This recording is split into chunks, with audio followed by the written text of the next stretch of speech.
నీకెన్నిసార్లు చెప్పానురా, దొంగతనం చేసేటప్పుడు నీ చేతి వేళ్లు మనిషికి తగలకూడదని. ఇప్పుడు తగిలించా వాడిని పట్టేసుకున్నాడు. అదిగా సార్, జేబులో చేయబెట్టబోతుంటే భయం వేసి చేయి వణికింది. అదే ఈ దొంగల ట్రైనింగ్ కాలేజీలో చేరిన రోజే చెప్పాను, దొంగతనం చేసేవాడికి నదురు బెదురు భయం ఉండడానికి వీల్లేదని.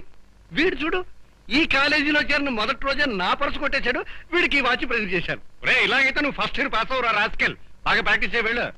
గురుగారు, మన సుబ్బడు తాడు దొంగతనం ప్రాక్టికల్స్ చేసి చూపిస్తానంటున్నాడండి. పొద్దుటి నుంచి వీడు చూపిస్తాను, నా ప్రాణం తీస్తున్నాడు రా. ఏం చూపిస్తాడు చూద్దాం పదండి.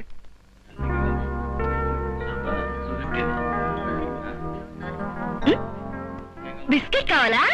కావాలి. ఇదిగో.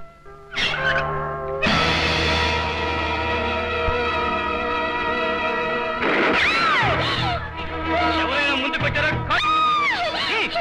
అయ్యో, రక్షించండి, నన్ను ఎవరైనా రక్షించండి.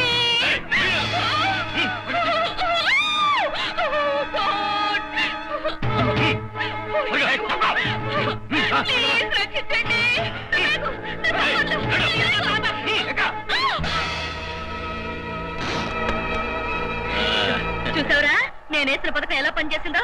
రక్షించండి రక్షించండి అరిచి గొప్పగా నటించేశావు రాణి.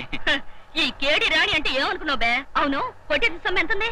ఏది ఇంకా లెక్కట్లేదుగా. ఒరే రాజుగా, బండిని ఓ చెడు దగ్గర లాగించి ఆపు. డబ్బెంత ఉందో లెక్కేసి వాటాలు పంచుకుందాం.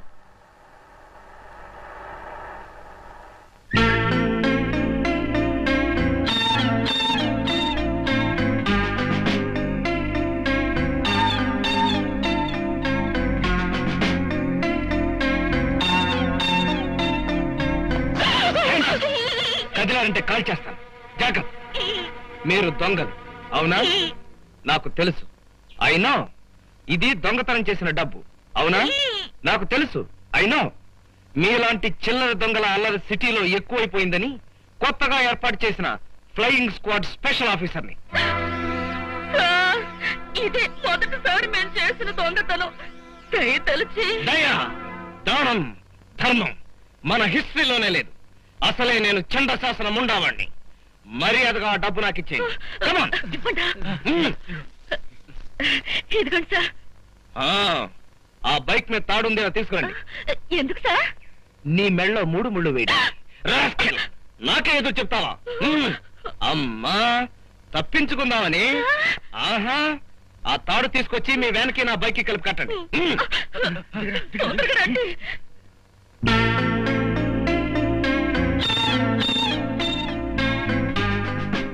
అయిందా? ముందు బైక్ లో నేను వెళ్తుంటాను, వెనక తాడు కట్టిన మీ వ్యాన్ డ్రైవ్ చేసుకుంటూ రావాలి.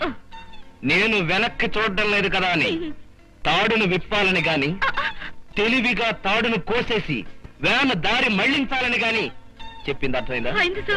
మళ్లించాలని గాని ప్రయత్నిస్తే వెనక్కి తిరిగి చూడకుండానే మత్స్య యంత్రాన్ని కొట్టిన అర్జునుడిలాగా మీ తలకాయలు పేల్చేస్తా. అసలే నేను చండశాసనం ఉండేవాణ్ణి.